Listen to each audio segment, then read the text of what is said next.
네, 이 시간은 요한복음에 나와 있는 종려주일 예수 그리스도께서 예루살렘을 향하여 입성하시는 장면 본문을 한번 같이 보겠습니다. 요한복음 12장 12절에서부터 19절까지인데요. 제가 한 절을 읽고 회중이 한 절을 또 읽고 이렇게 교독하도록 하겠습니다. 이튿날에는 명절을 지키려 온 많은 무리가 예수께서 예루살렘에 들어오신다는 말을 듣고 종려가지를 꺾어 들고 그를 맞으러 나가서 외쳤다. 호산나 주님의 이름으로 오시는 이에게 복이 있기를. 이스라엘 왕에게 복이 있기를. 예수께서 어린 나귀를 보시고 그 위에 올라타셨다. 그것은 이렇게 기록한 성경의 말씀과 같았다. 시온에 따라 두려워 말하라. 보아라, 내 임금이 오신다. 어린 나귀를 타고 오신다. 제자들은 처음에는 이 말씀을 깨닫지 못하였으나 예수께서 영광을 받으신 뒤에야 이것이 예수께 대하여 기록된 것이며 또 기록된 그대로 사람들이 예수에게 그렇게 하였다는 것을 비로소 깨닫게 되었다. 또 예수께서 몸소 나타나서 죽은 사람들 가운데서 살리실 때 함께 있던 사람들이 일어난 그 일을 증언하였다. 이렇게 무리가 예수를 맞으러 나온 것은 예수께서 이런 표적을 행하셨다는 말을 들었기 때문이다. 다 함께 읽겠습니다. 그래서 바리새파 사람들이 서로 말하였다. 이제 다 틀렸소. 보시오. 온 세상이 그를 따라갔소. 아멘.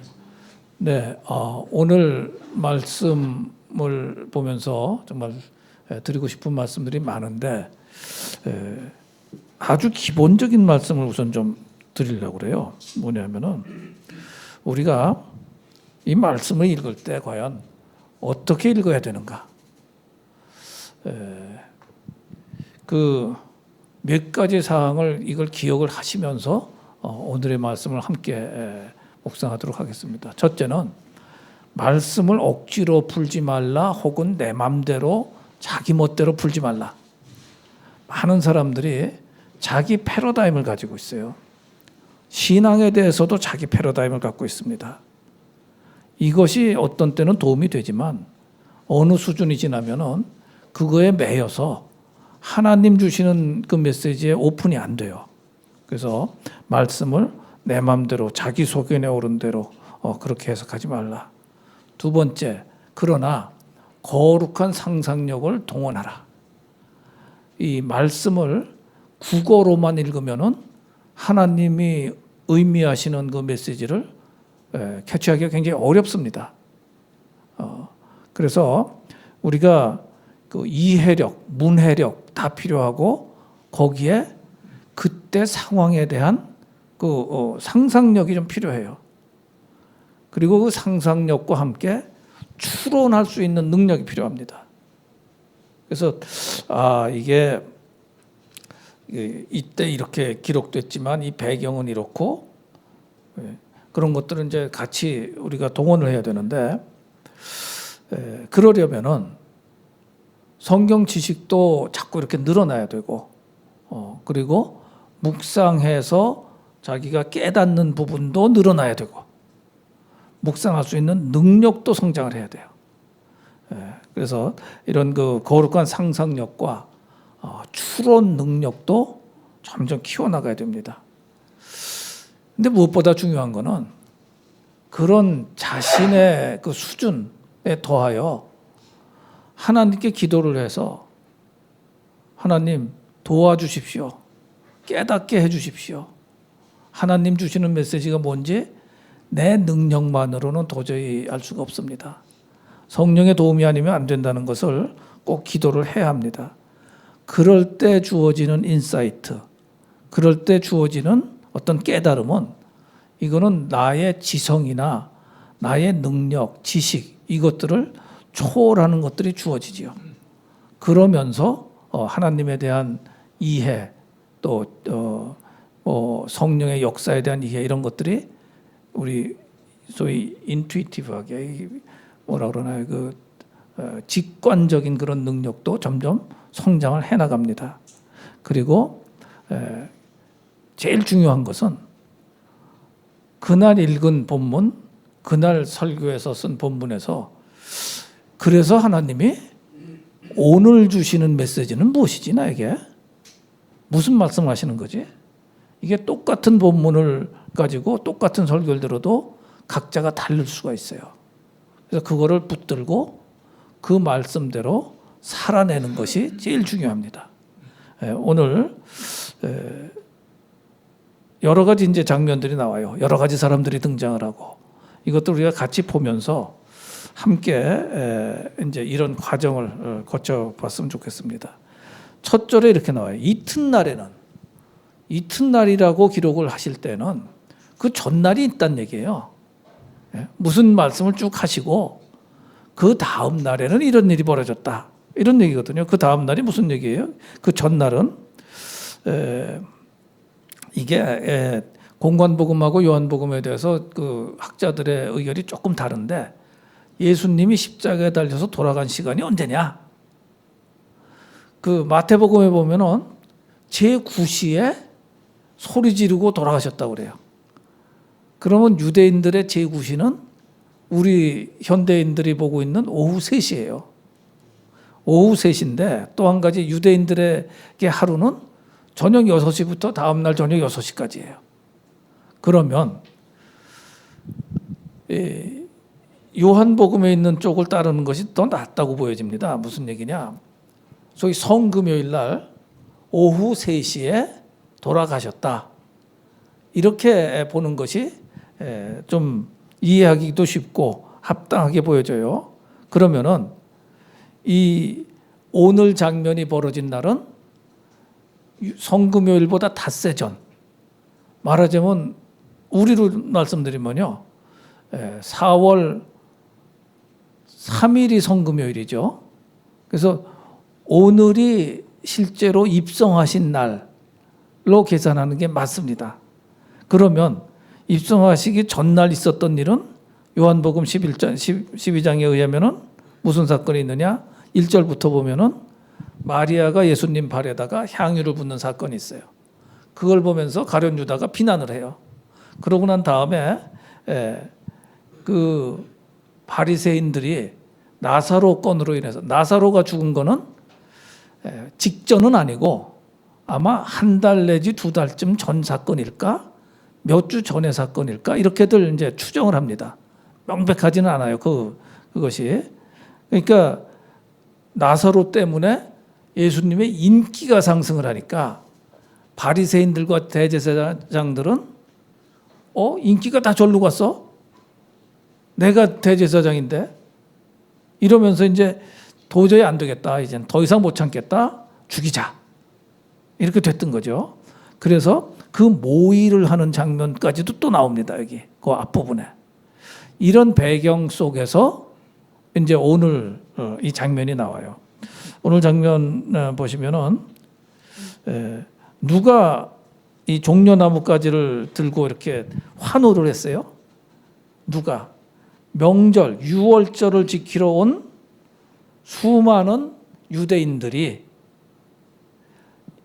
예수님이 예루살렘에 오신대, 이 말을 듣고 종려나무가지를 꺾어 들고 나가서 호산나, 주의 이름으로 오시는 이여, 이제 이렇게 이제 환호하면서 환영을 했다는 거죠. 자, 이게 너무 상징들이 많아가지고 좀 봐야 됩니다. 종려나무를 왜 흔들어요? 종려나무, 유대인들은요, 자기네들의 그 종교 역사가 많아가지고 수많은 거에 말하자면 기억이 있어요. 그 기억이 상징이 됩니다. 종려나무는 아마도 여리고성을 정복했을 때부터 생긴 그 습관이 아닐까라고 추정이 되는데, 승리의 상징. 그러니까 예수님이 들어오시는데 종려나무를 흔들면서 이렇게 한 거는, 와, 드디어 로마에게 이렇게 눌려있는 우리 유대 민족을 드디어 로마를 쳐부시고 정치적인 어떤 평화와 안정과 번영을 줄 그럴 우리의 장군 혹은 왕이 오신다, 이런 의미에서 이제 이 종려나무를 막 흔든 거예요. 그래서 여기 이제 중요한 게 이들은 영적인 메시아 개념은 아직은 없었던 상태. 그래서 정치 군사적인 메시아로서 그 기대했던 메시아가 드디어 오시는구나. 죽은 자를 살려낼 정도의 능력을 가진 분이니까 그렇게 생각을 했던 거죠. 그래서 이제 환영을 하고 왕이 오셨다 뭐 이런 외침이죠. 호산나 너무 많이 부른 우리가 들은 얘기예요. 호산나의 뜻이 뭐죠? 우리를 구원하소서인데 여기서 다시 한번 여기서 구원하소서라고 외칠 때의 구원은 우리가 죄와 심판에서 구원받는 그 기본적인 십자가의 도에서 나오는 그 구원까지는 의미하지 못한 거예요. 역시 로마의 압제로부터 구원해 주소서 그런 의미로 이제 호산나라는 이제 외침을 했던 거죠. 그 다음에가 이제 어린 나귀를 타시는 장면이에요. 이 장면은요, 뭐 잘들 아시는 장면이지만 어찌 보면은 너무 말이 안 되는 장면이에요. 아니 만왕의 왕이요 만주의 주신데 저 나폴레옹보다 더 멋있는 백마를 타고 그야말로 폼을 딱 잡고 들어오셔도 부족할 판인데 아무리 해도 부족할 판인데 나귀 중에도 어린 나귀를 타고 들어오신다는 게 이건 굉장히 코믹한 얘기지만 예수님이 오실 때도 말구유에 오셨던 것을 생각하면은 이게 맥이 같은 맥이로구나. 모든 능력의 왕이신 분이지만 그 능력으로 공격적으로 오시는 것이 아니라 어린아이 같이 섬기는 주로서 오신다는 거예요. 그래서 그 나귀 타보신 분 있으세요 혹시? 타보셨어요? 네.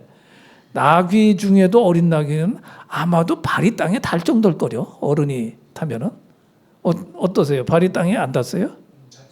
네, 닿죠. 그러니까 좀 굉장히 이상한 왕의 입성이라기에는 너무 이상한 모양이기도 한데 그러나 스가랴 선지자가 스가랴서에서 예언했던 것처럼 이렇게 이제 예언하셨잖아요.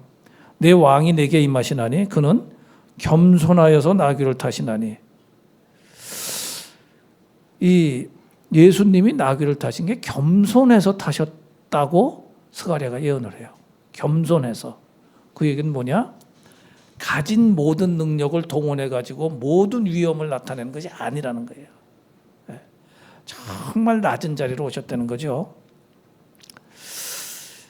그 모습이 아까 이제 나귀를 탔을 때 발이 땅에 닿을 정도라는 거는 어찌 보면은 영광의 입성이라기보다는 매우 초라한 입성입니다. 초라한 정도가 아니라 저는 굉장히 비참한 입성이라고 생각돼요. 마치 왕이 입성하는 게 아니라 사형수가 형장으로 끌려가는 것 같은 그런 느낌이 막 들어요.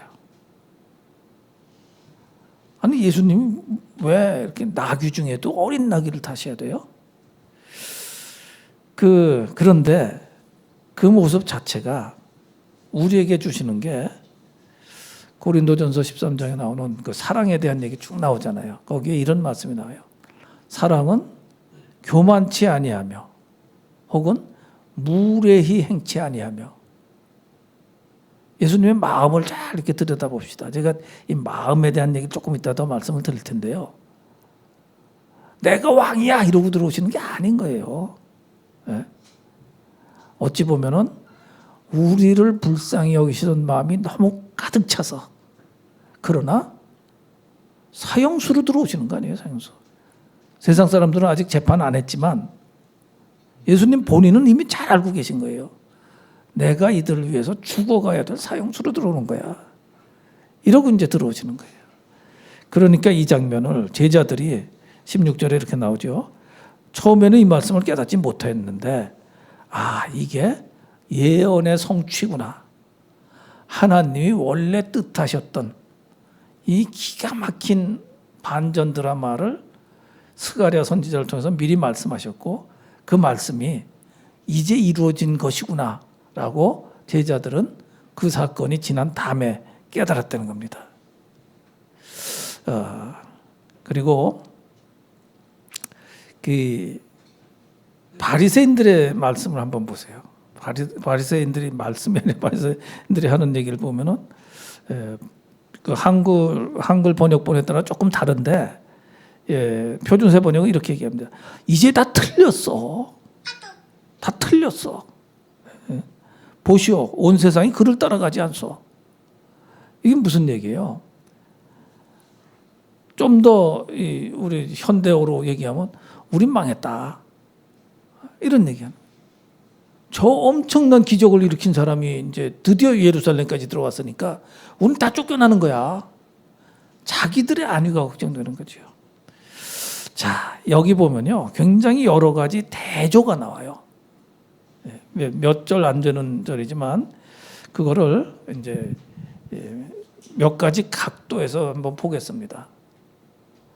자, 각자의 마음들을 한번 살펴보죠. 이 인간들, 환호하는 무리들은 어떤 거예요? 세상적으로 자기를 잘 먹고 잘 살게 해줄 세상 메시아가 오니까 신난다고 막 환영하고 이제는 로마 다 때려 부실 거야. 뭐 이러면서 환영을 하는데 우리가 잘 아는 거지만 나중에 재판하고 예수님을 십자가에 달 때는 뭐라고 그래요? 죽여라 이래요. 그 군중이 똑같은 군중은 아닐 수 있지만 아마 여기 있던 사람이 여기도 있는 사람이 굉장히 많을 거예요. 그 같은 사람들이 그렇게 달라져요. 왜 그렇게 달라졌어요? 자기들한테 도움이 안 될 것 같으니까요. 아니, 그렇게 로마를 때려 부셔야 될 우리의 메시아가 무슨 십자가에 달려서 죽어야 된다고? 그리고 실제로 잡혀서 재판받고 죽네. 그러니까 실망감, 배신감. 근데 어디서 나온 배신감이에요? 내게 도움이 안 된다는 거예요. 자기중심적인 거예요. 우리 신앙생활에도 이거 잘 생각해 봐야 됩니다. 교회 다니는 게 나한테 득이 되면은 다니고 아니면은 교회 욕하고 많은 사람들이 그렇게 하거든요, 실제가. 기복신앙적으로 다니다가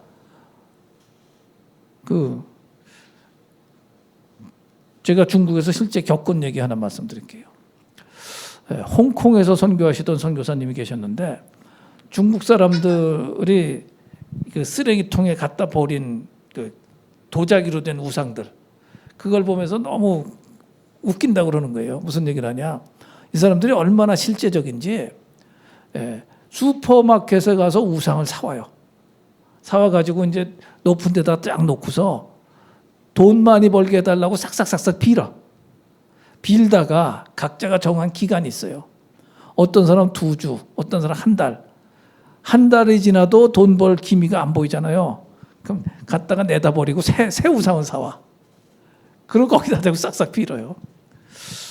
이게 웃기는 얘기 같지만 우리도 돈이 우상이 될 때는 이들과 똑같은 짓을 하고 있는 겁니다. 나한테 플러스가 되면은 예수님 최고 이러다가 손해 내지는 아무 도움도 안 되면은 내버리는 거죠. 저는 대한민국의 지금 교회들의 상태가 이 현상이라고 봅니다. 그 얘기 오늘 주제는 아니니까 이 마음 바라보는 것에서 또 이제 더 나가 봅시다. 예수님의 마음은 어땠을까요? 예수님은 온전한 하나님이시지만 동시에 온전한 사람이에요.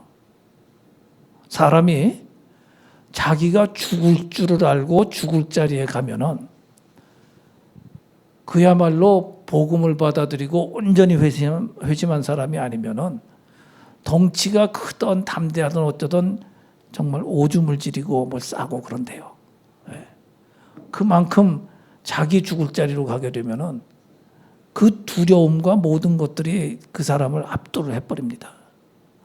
예수님도 온전한 하나님이시지만 또한 온전한 인간이셨거든요.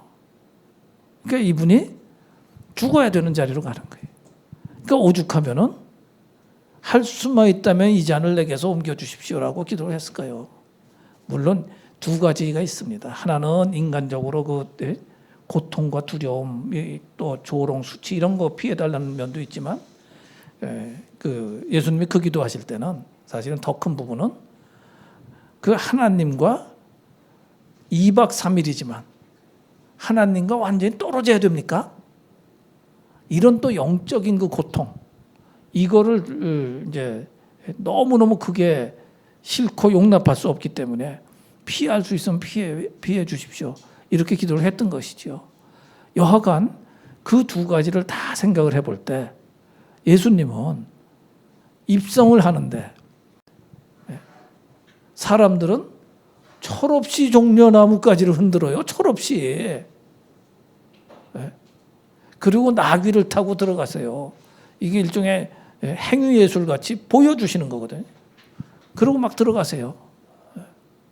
그러면서 그 마음속에 거룩한 상상력을 한번 동원해 보시자고요. 자, 예수님이 어떤 마음이셨을까? 우선 군중을 바라보면서 지금은 환호하지만 며칠 뒤에는 나를 죽이라고 아우성칠 죄인들.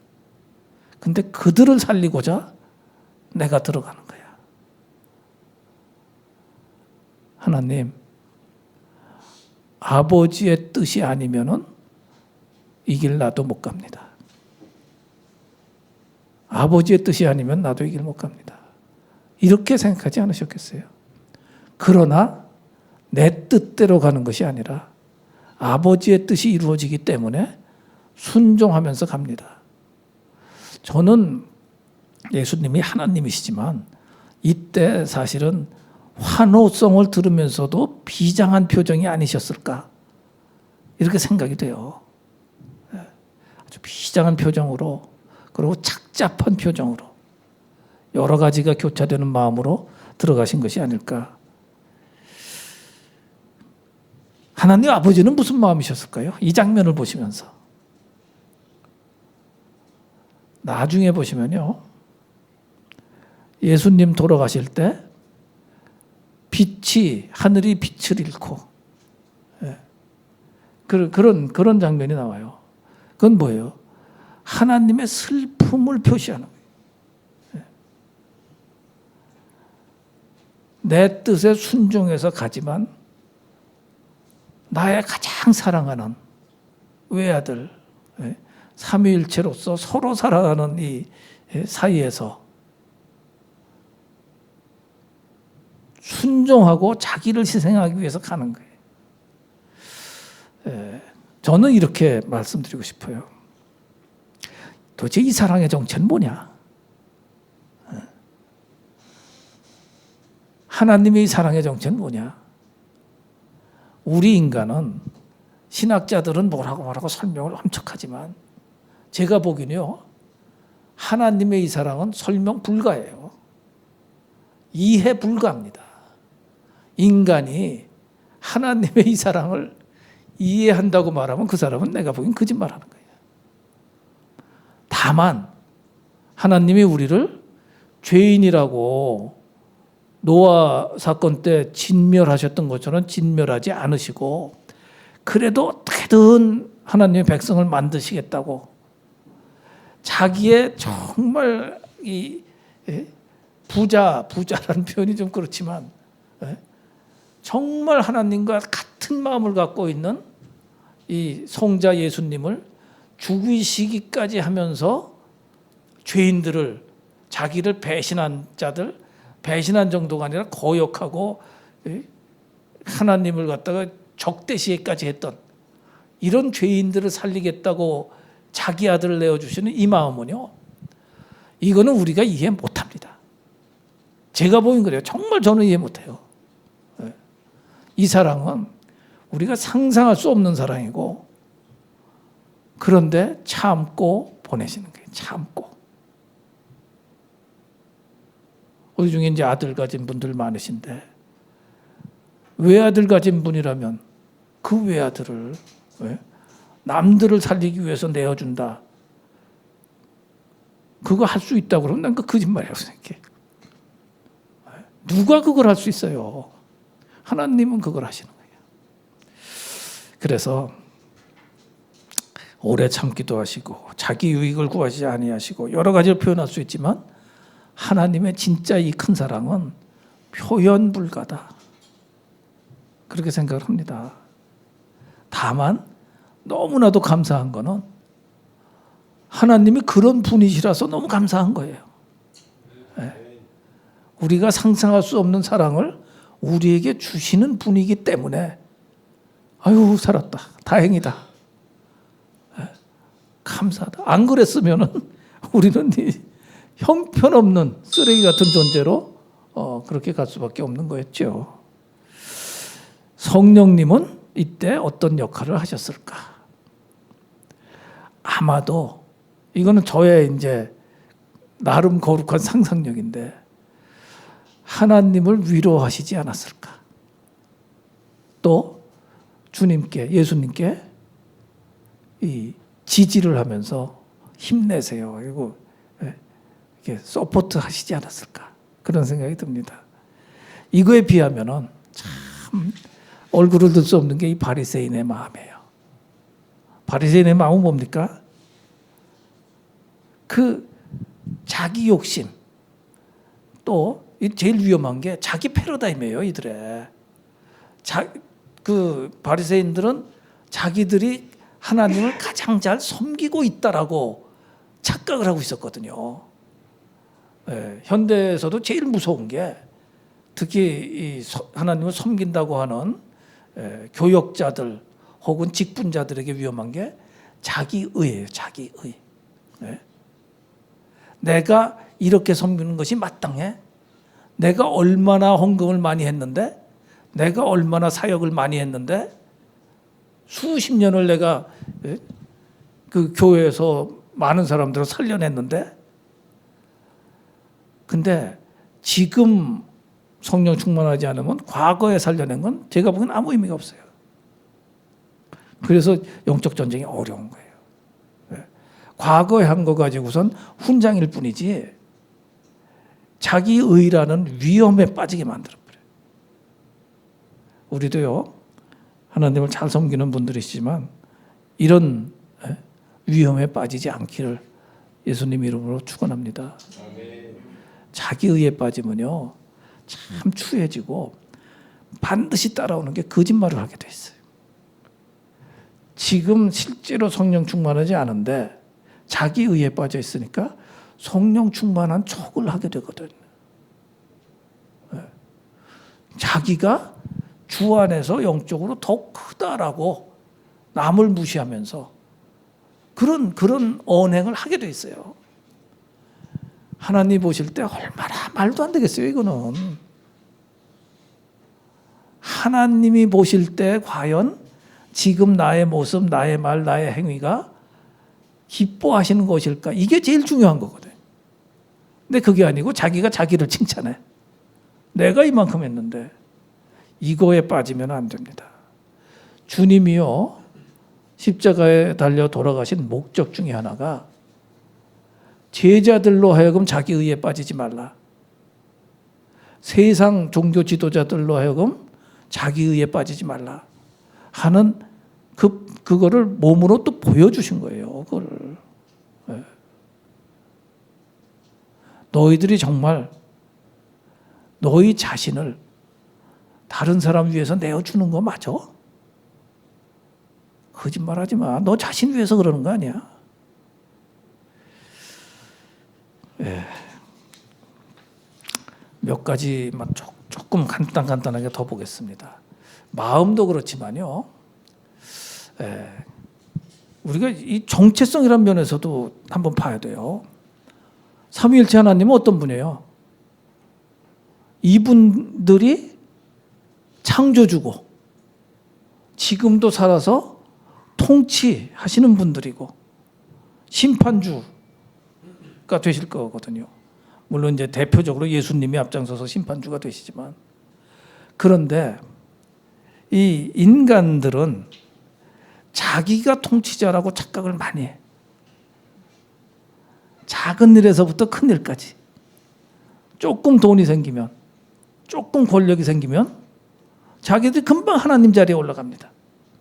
그래서 하나님 자리에 올라갔을 때 제일 많이 하는 행위가 뭐예요? 심판자가 돼요. 심판자가. 너는 틀렸어. 너는 악인이야. 너는 죄인이야. 너는 벌받아야 돼. 이거 할 수 있는 권리가 하나님 앞에서 우리는 아무도 없어요. 그러니까 마음속에 이런 마음이 들면은 자기를 봐야 됩니다. 하나님 앞에서 내가 꿈틀거리는, 내 속에 있는 꿈틀거리는 권력욕이 어느새 나도 모르게 내가 하나님 자리에 기어 올라가 버린 거예요. 하나님 밀어내고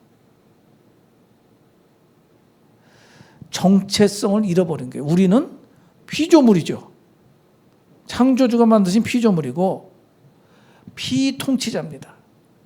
하나님이 계속 통치하고 계신 중에 허락된 시간 동안 피통치자로서 생명을 받아갖고 우리 살아가는 거예요. 하나님의 통치가 아니면은 우리는 헤맬 수밖에 없어요. 정체성도 없어지고. 동시에 우리는 나중에 하나님의 심판대 앞에 서는데, 하나님의 법정에 서는데, 그때 영원한 형벌로 선고를 받을 수도 있고, 아니면 영원한 생명으로 선고를 받을 수도 있는, 우리는 말하자면 피고예요. 피고. 이걸 잊어먹고 있는 거예요. 다 잊어먹고. 바리새인들은 더 말할 것도 없어요. 이들은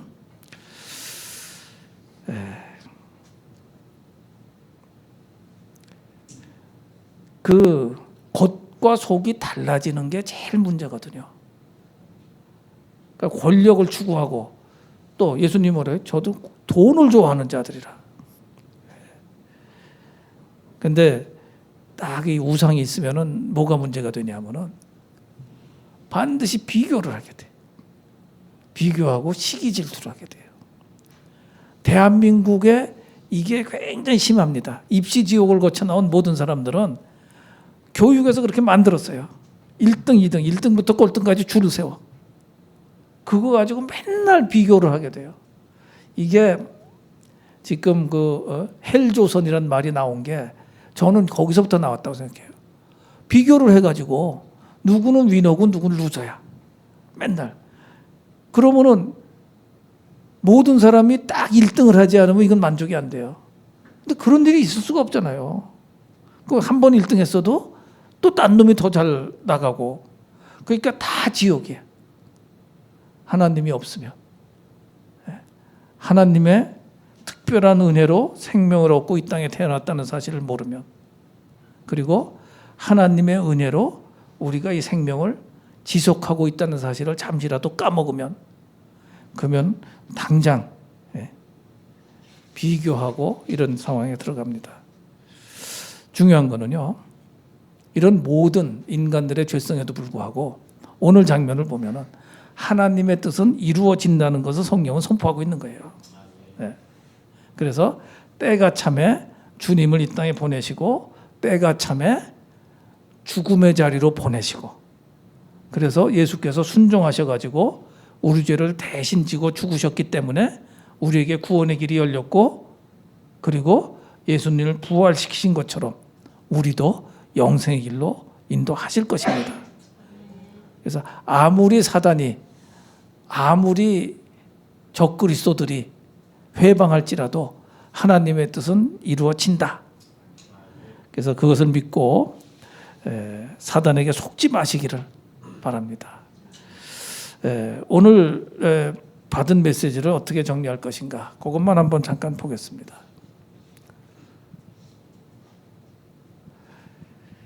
자, 이렇게 볼 수 있죠. 역사의 주인은 성부 하나님이야. 죄인들에게 진노를 하시지만, 그러나 이해할 수 없는 사랑으로 우리의 연약함을 불쌍히 여기시고 구원의 길을 열어주셔. 그래서 우리가 할 일은 그 사랑에 감사하는 것밖에 아무것도 없어요. 예수님에 대해서는 이게 정말 인간이 볼 때는 할 수 없는 임무를 감당하기로 택하시고 그것은 순종이죠. 그래서 우리의 죄값을 대신 지고 가신 이거는 우리 입장에서는 은혜라고밖에 못합니다. 우리가 거기서 한 게 아무것도 없거든요. 그 은혜에 감사합시다.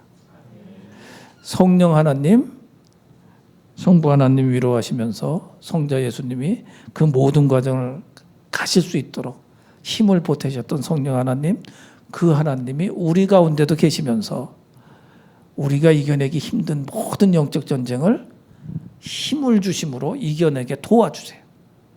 그 성령님과 날마다 대화하면서 역시 성령님께도 감사를 합시다. 반면에 저 무리들과 수많은 세상 인간들과 바리새인들을 바라보면서 우리는 선택을 해야 됩니다. 저들과 같이 될 것인가? 아니면 모든 고난을 이겨내고 주님의 길을 따라가기로 결단하는 제자가 될 것인가? 양자 선택이 우리 앞에 놓여 있는 거예요. 두 갈래 길이 놓여 있는 거예요. 모든 날이 그 선택의 순간이지만 특별히 이번 고난주간은 이것을 더 깊이 고민해 보는 시간들입니다. 왜냐하면 이거를 기념하게 하셨거든요. 기념하라는 것은 기억하라는 얘기고 묵상하라는 얘기고 그리고 결단하라는 얘기입니다. 그래서 여러분들에게 드리고 싶은 말씀은 하나님을 더 알고 감사하고 더 순종하는 길로 갈 것인가? 인간의 연약함을 알고 우리의 체질을 알고 그것을 하나님께 올려드리는 그 길로 갈 것인가?